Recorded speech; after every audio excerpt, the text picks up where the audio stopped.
Hello everyone, एक बार फिर स्वागत है आप सभी का अपने यूट्यूब चैनल पर। तो फ्रेंड, जैसा कि आप थंबनेल पे देख ही चुके हो, आज की इस वीडियो में हम डिस्कस करेंगे हिंदी लैंग्वेज और हिंदी ग्रामर के कुछ इंपॉर्टेंट टॉपिक्स, कुछ इंपॉर्टेंट क्वेश्चंस जो मेनली आपको आगामी एचपीयू बीएड एंट्रांस 2026 के एग्ज़ाम के लिए ये क्वेश्चन और टॉपिक जो होंगे वो आपको काफ़ी हेल्पफुल साबित होंगे।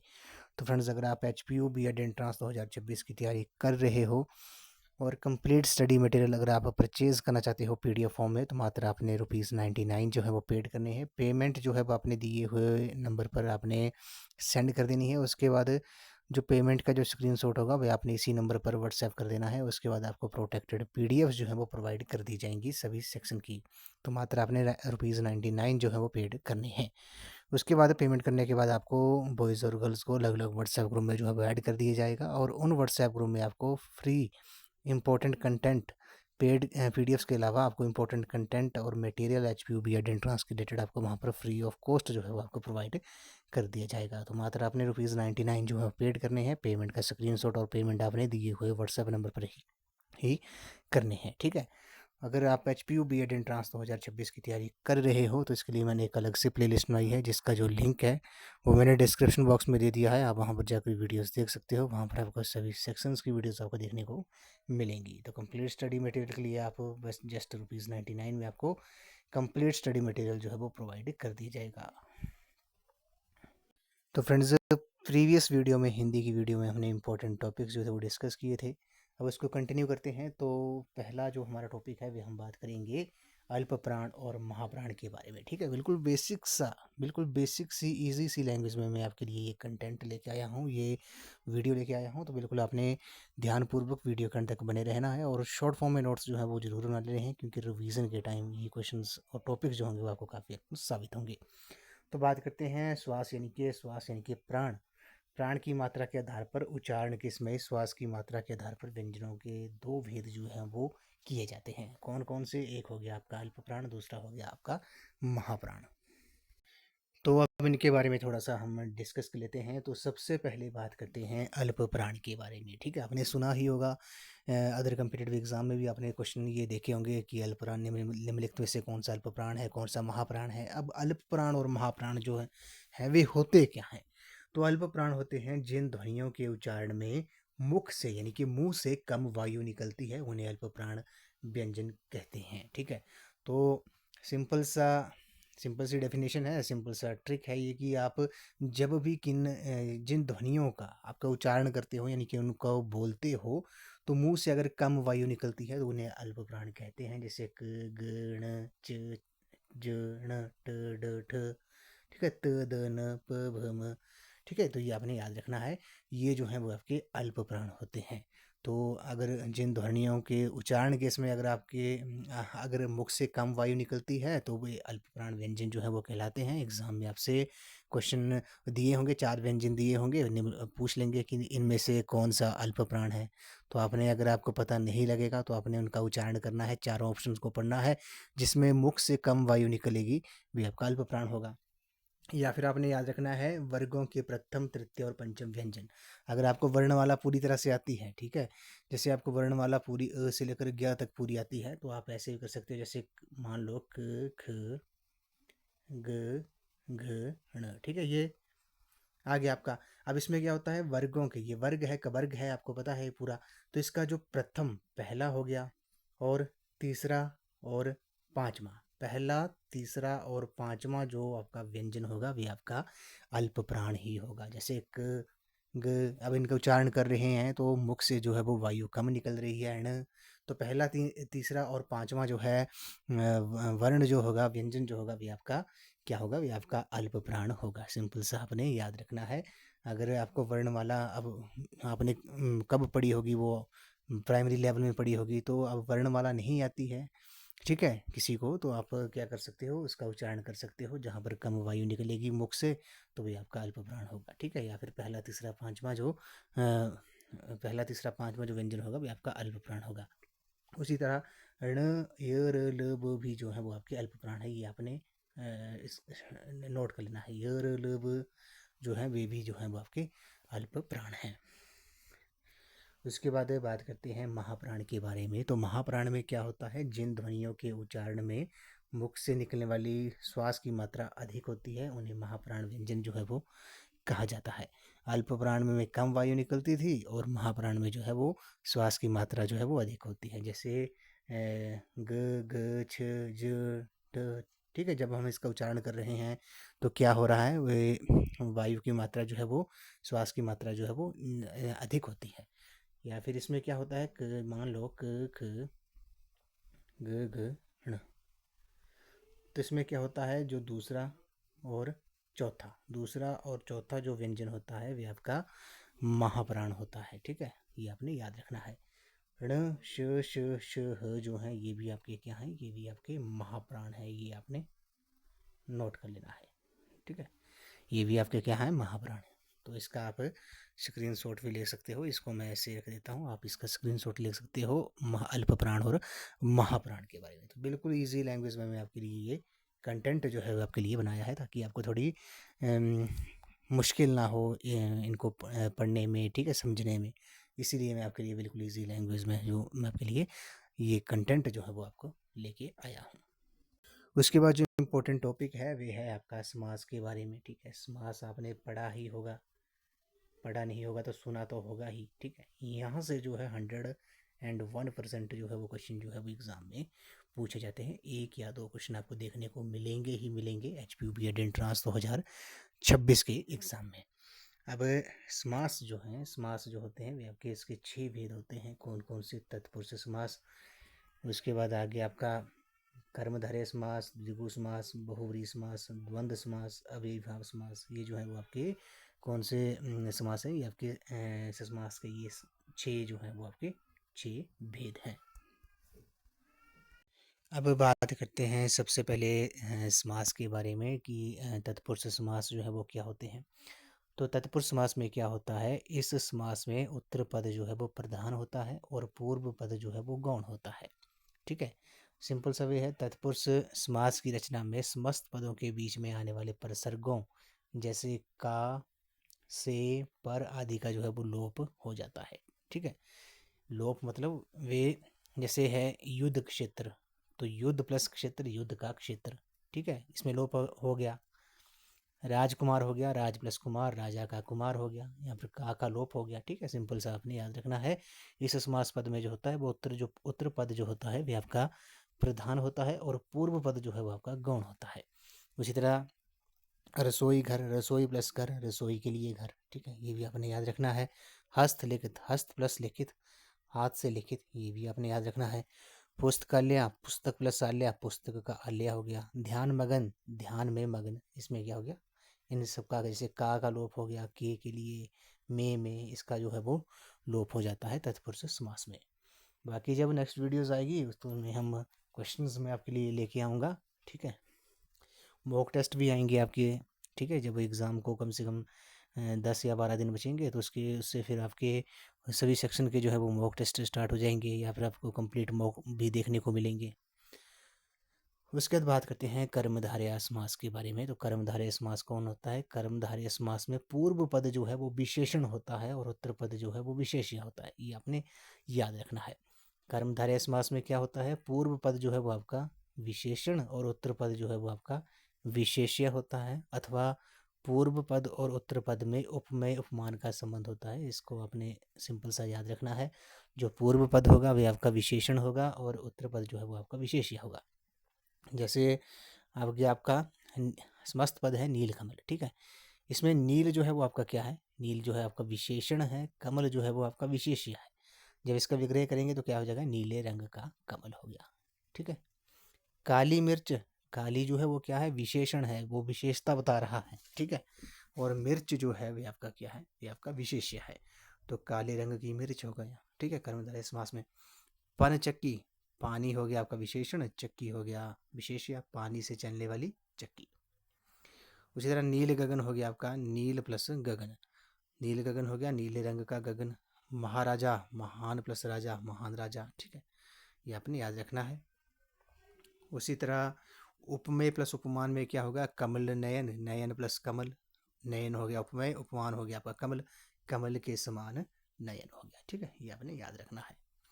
उसके जो थर्ड जो टाइप आता है वह आता है आपका द्विगु समास के बारे में। द्विगु समास में क्या होता है, जिन समासों का पूर्व पद जो है वो संख्यावाची हो, ठीक है, पूर्व पद जो है वो आपका संख्यावाची हो, वहाँ द्विगु समास होता है। अर्थ की दृष्टि से ये समास प्राय समूहवाची होता है, ठीक है। तो सिंपल सा अपने याद रखना है, जिसका पूर्व पद जो है वो संख्यावाची होगा, यानी कि संख्या में होगा, वह यहाँ पर आपका द्विगु समास होगा। जैसे तिरंगा आ गया, तिरंगा में तीन रंगों का समाहार, तीन रंगों का समाहार तिरंगा। चौमासा, चार मासों का समाहार। चौराहा, चार राहों का समाहार। तो यहाँ पर जो है संख्यावाचक अगर जहाँ पर आपको दिख जाएगा पहला पद, वहाँ पर आपका कौन सा समास होगा, वहाँ पर आपका द्विगु समास होगा, ठीक है। ये आपने याद रखना है, बिल्कुल ईजी है ये। उसके बाद बात करते हैं बहुब्रीहि समास के बारे में। तो बहुब्रीहि समास जो होता है, बहुब्रीहि समास में दोनों पद जो हैं वो गौण होते हैं तथा ये दोनों मिलकर किसी अन्य पद के विषय में कुछ संकेत करते हैं, अन्य पद ही प्रधान होता है। तो बहुब्रीहि समास में क्या होता है, जो अन्य पद होता है वही प्रधान होता है। जैसे है पीताम्बर, समस्त पद है पीताम्बर, गौण पद प्लस गौण पद पीत प्लस अंबर हो गया। विग्रह होगा पीला है अंबर जिसका, पीला है अंबर जिसका मतलब अंबर मतलब वस्त्र, तो पीले वस्त्र किसके हैं, कृष्ण, ठीक है, कृष्ण हो गया। तो ये तीसरा पद जो है, अन्य पद कौन सा आ गया, कृष्ण। तो यही जो है वो आपका क्या होता है, इसमें प्रधान होता है, ये आपने याद रखना है। उसी तरह दशानन की बात करते हैं। दशानन, दस प्लस आनन, दश है आनन जिसके, रावण। तो रावण जो है वो आपका क्या है, अन्य पद है, यही पद जो है वो आपका प्रधान है। नीलकंठ, नील प्लस कंठ, नीला है कंठ जिसका, यानी कि किसका है नीलकंठ, भगवान शिव का। उसके बाद बात करते हैं गजानन, गज प्लस आनन, गज के समान आनन है जिसका, यानी कि गणेश। गिरिधर, गिरी को गिरी को धारण करने वाला, यानी कि गिरी पर्वत को धारण किया था किसने, कृष्ण भगवान ने। यही पद जो है वो आपके क्या है, प्रधान है, ठीक है। उसके बाद बात करते हैं द्वंद्व समास के बारे में। तो द्वंद्व समास में जो है, इस समास में दोनों ही पद जो है वो प्रधान होते हैं तथा दोनों पदों को जोड़ने वाले समुच्चय बोधक अव्यय का जो है वो लोप हो जाता है, ठीक है। दोनों पद जो है वो क्या होते हैं, दोनों पद जो है प्रधान होते हैं। जैसे भाई बहन, अब इसमें समस्त पद दोनों पद जो है वो प्रधान है, तो दोनों पदों का विग्रह क्या होगा, भाई और बहन। पाप पुण्य, पाप और पुण्य। सुख दुख, सुख और दुख। भला बुरा, भला या बुरा। रात दिन, रात और दिन। दो चार, दो या चार, ठीक है। ये आपका गया द्वंद्व समास के बारे में, ठीक है।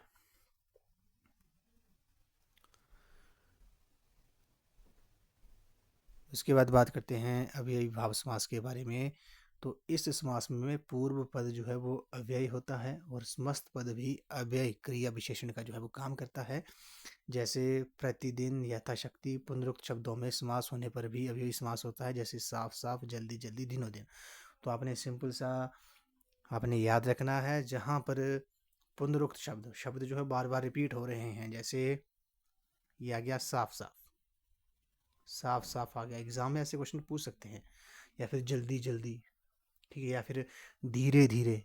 अगर ऐसे शब्द आ गए आपके पास कि निम्नलिखित में से पूछ लेंगे कि धीरे धीरे में कौन सा समास है, तो वहाँ पर हमेशा कौन सा समास होगा, जहाँ पर शब्द रिपीट होंगे वहाँ पर आपका अव्ययी भाव समास ही होगा, ठीक है। ये आपने याद रखना है। इस समास में पूर्व पद अव्यय होता है और समस्त पद भी अव्यय क्रिया विशेषण का जो काम करता है। जैसे प्रत्येक, प्रति प्लस एक हो गया, विग्रह हो गया, आजन्म, जन्म से लेकर, ठीक है। उसके बाद बात करते हैं युग्म शब्द के बारे में। तो युग्म शब्द जो है वो काफ़ी इंपॉर्टेंट है एग्जाम पॉइंट ऑफ व्यू से। तो फ्रेंड्स, अगर आपको आज का जो सेशन है वो पसंद आ रहा है तो वीडियो को लाइक, शेयर एंड कमेंट जरूर कर दें और चैनल को ज़्यादा से ज़्यादा शेयर कर दें। जो जितने भी आपके दोस्त फ्रेंड सर्कल में जितने भी एस्पिरेंट्स हैं HPU एंट्रांस के, उनके साथ ये चैनल जो है वो ज़रूर शेयर कर दें। कंप्लीट स्टडी मटेरियल परचेज़ करना चाहते हो, मात्र 99 रुपीज़ आपने पेड करने हैं। पेमेंट का जो स्क्रीनशॉट है वे आपने 9816270168 नंबर पर आपने व्हाट्सएप कर देना है और पेमेंट भी आपने इसी नंबर पर करनी है। अब चलते हैं अपने वीडियो की तरफ। तो युग्म शब्द जो हैं, युग्म का जो अर्थ होता है वह होता है जोड़ा, ठीक है। जब एक शब्द अपने पर्याय, सहयोगी अथवा विलोम शब्द के साथ जोड़ा बनकर प्रयुक्त होता है तो उसे युग्म शब्द जो है वो कहा जाता है, ठीक है। क्या होता है, जब एक शब्द अपने पर्याय, सहयोगी अथवा विलोम शब्द के साथ जोड़ा बनकर प्रयुक्त होता है तो उसे युग्म शब्द जो है वो कहा जाता है। जैसे धन दौलत, दाल रोटी, पाप पुण्य, ऐसे युग्म शब्दों में एक अतिरिक्त अर्थ निहित रहता है। जैसे दाल रोटी का सामान्य अर्थ है दाल, सब्जी, रोटी आदि, किंतु इसका दूसरा अर्थ है भरण पोषण भी हो सकता है। जैसे इस आदमी के सहारे दाल रोटी चलती है।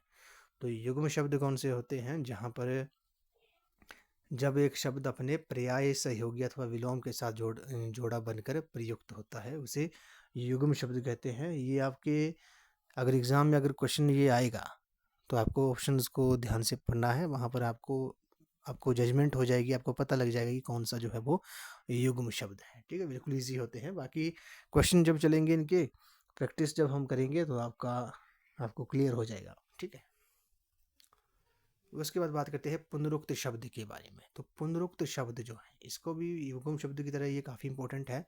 तो युग्म शब्द का एक प्रकार पुनरुक्त शब्द है। तो युग्म शब्द का ये एक टाइप है, पुनरुक्त शब्द है। इसमें एक ही शब्द दो बार प्रयुक्त होता है। पुनरुक्त शब्द में क्या होता है? एक ही शब्द जो है वो दो बार प्रयुक्त होता है। इसे द्विरुक्त शब्द भी कहते हैं। तो पुनरुक्त शब्द को और क्या कहते हैं? द्विरुक्त शब्द भी कहते हैं। इसमें अर्थ में अतिशयता, भिन्नता, निरंतरता आदि का बोध होता है।